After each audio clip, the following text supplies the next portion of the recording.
우리의 절박한 심정, 답답한 마음, 이런 것들을 악용하려고 하는 악마들, 사기꾼들, 쓰레기들이 되게 많습니다.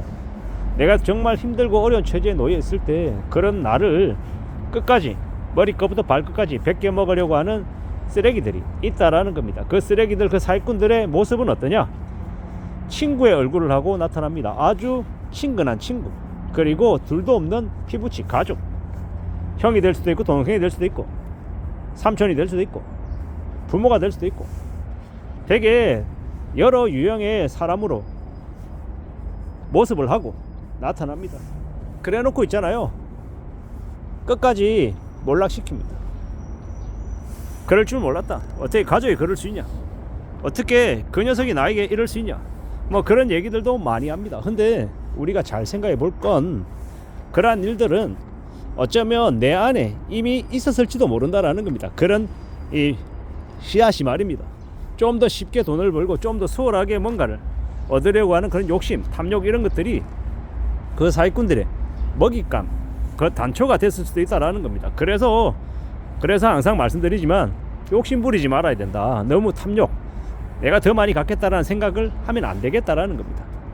제가 알고 있는 지인이 있습니다. 어떤 프로젝트를 같이 했어요.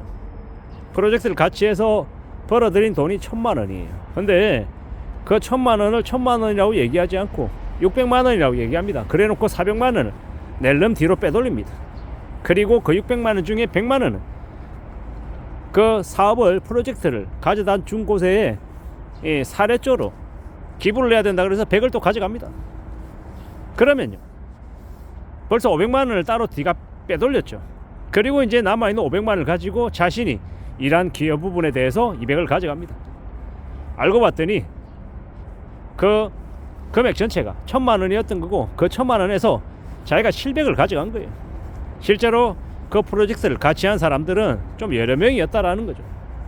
알고 봤더니 자신의 가까운 사람들 등쳐서 자기가 돈을 더 많이 해먹으려고 하는 수작질을 벌였던 겁니다. 근데 그러고 난 이후에 그가 어떻게 됐겠습니까? 이 사람들로부터 인심을 잃었고, 저 녀석은 무슨 짓을 해도 금전적인 부분으로 남의 뒤통수를 치는 놈이구나 라고 인식을 심어줬던 거죠. 아마 그가 그 한 건만 그랬을까요? 아니면 나머지 여러 상황에서도 계속 그래 왔을까요? 자세히는 모르지만 추정해 보건대 다른 여러 가지 상황에서도 비슷하게 해왔을 가능성이 크다라고 봅니다. 결국은요, 사람을 사람으로 본 게 아니고 돈으로 본 거고, 눈앞에 있는 작은 것에 욕심을 부린 소탐대실한 인간이죠. 근데 이제 저는 예시를 들어서 말씀을 이렇게 드렸을 뿐인 거고, 실제 우리가 현실 세계에서는 아주 많은 다양한 사례들이 있습니다. 근데 그 사례들을 하나하나 잘 따져보면요, 결국은 자기가 부린 욕심, 자기가 부린 일, 자기가 저지른 일 때문에 그 업보가 자기에게 그대로 되돌아와서 자신이 불행해지고 나중에는 파멸을 향해 달려가더라고요. 모진 놈 옆에 있으면 같이 벼락 맞는다는 얘기가 있죠.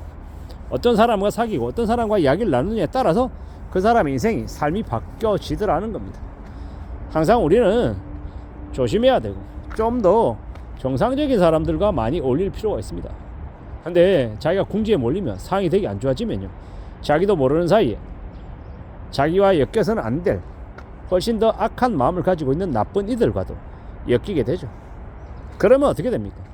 삶이 이제 추락하게 되는 겁니다. 매우 우울해지게 되는 겁니다. 그런 현실들을 우리는 잘 좀 생각할 필요가 있습니다. 우리가 살아가는 현실 속에서 추락하고 되게 힘들어지고 어려워지는 상황에 놓일 수 있죠. 되게 궁지에 몰릴 수 있습니다. 회사 실직이 하든 아니면 자신이 하고 있는 사업이 망가지든 되게 힘들어질 수 있다는 겁니다. 그런데 그 힘들어져 있을 때, 멘탈이 나가고 정신이 좀 혼미해져 있을 때, 뭔가 좀 절박한 마음이 들고 뭘 지푸라기라도 잡으려고 하는 심정일 때, 그때 나타나는 자신에게 아주 잘해주는 친절한 사람들, 다 그런 건 아니지만 어떤 사람들은 사기꾼이고 아주 무서운 악마일 수 있다는 겁니다. 의외로 우리가 살아가면서 자기에게 되게 함부로 하고 무례하게 하고 까칠하게 하는 사람들, 이런 사람들은 그냥 자신을 좀 싫어하는 사람일 뿐인 거지, 자기의 인생에 아주 큰 불행을 몰아다 주는 사람은 아닌 경우가 많습니다. 왜냐? 누가 누군가를 사기치려면요, 낚시해서 낚으려면요, 먹잇감 달콤하고 좋은 얘기를 해주죠. 선물도 좀 해주고 맛있는 술도 사주고 뭐 비싼 선물도 해주고 뭐 그러면서 그 상대방의 마음을 사죠. 그렇게 꼬드겨야, 꼬셔야, 미끼를 물어야, 걸려들어야 아주 큰 뒤통수를 칠 수 있기 때문이죠. 근데 나에게 그런 미끼조차 안 주는 사람, 까칠하게 하고 깐깐하게 하고 되게 싫어하는 티를 다 내는 사람들은요, 그냥 우리가 일상생활에 살아가면서 만날 수 있는 그냥 짜증나는 사람일 뿐인 거지, 나를 크게 무너뜨리는 악인은 아닐 수 있다라는 겁니다. 그냥 나를 좀 싫어하는, 내가 그냥 살아가면서 만나게 되는 좀 걸리적거리는 그냥 약간의 인간일 뿐인 거지, 나를 무너뜨리거나 나를 넘어뜨리는 그런 무시무시한 악마들을 빌려드는 아니라는 겁니다. 그런 걸 생각해 볼 때 우리는 항상 내가 힘들고 어려울 때 나를 도와주는 사람, 되게 감동도 하고 감명도 하고 고마워도 하죠. 근데 그게 그 호의가 진짜 나를 도와주는 아무런 사심 없는 호의인지 아니면 나를 등쳐먹기 위한, 나를 잡아먹기 위한 미끼인지는 한 번쯤 생각해 볼 필요가 있겠다라는 겁니다. 그래서 남이 주는 걸 덥석덥석 받고 낼름낼름 먹는 걸 좋아하면 안 된다라는 거, 공짜 점심 바라면 안 된다라는 겁니다. 괜히 밥 한 끼 얻어먹고 술 한잔 얻어먹고 선물 조금 받았다가 수백만 원 수천만 원의 일을 그놈에게 해줘야 되는 경우가 생길 수 있다라는 겁니다. 그래서 항상 조심하고 항상 좀 염두에 두고 살아가는 게 나을 것 같습니다. 지금의 이 시대는, 지금의 이 상황은 너무나도 혼탁스럽고 혼미하고 불안한 것들이 너무 많습니다. 그런 시대를 살아가고 있기 때문에 우리는 더욱더 조심하며 살아가야 되고, 더 신경 쓰고 더 사리분별하며 지내야 될 것 같습니다. 가만히 있는데 나에게 큰 힘이 되고 큰 위로가 되고 큰 격려가 된다, 그러면 바로 의심해야 된다라는 거.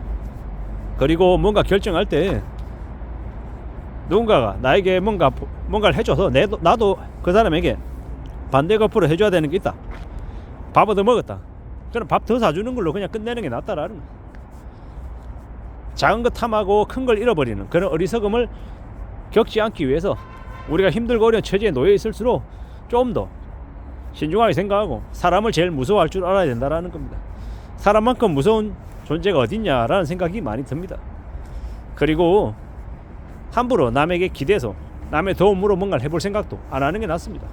그보다는 나의 힘으로, 내 스스로의 힘으로 나를 굳건히 계속 잘 만들어 나가겠다, 이런 각오가 더욱더 필요하다는 말씀을 드립니다. 그렇게 살아가야, 그렇게 지내야 위험한 세상에 우리 자신을 잘 지키며 살 수 있을 것 같습니다. 이상입니다.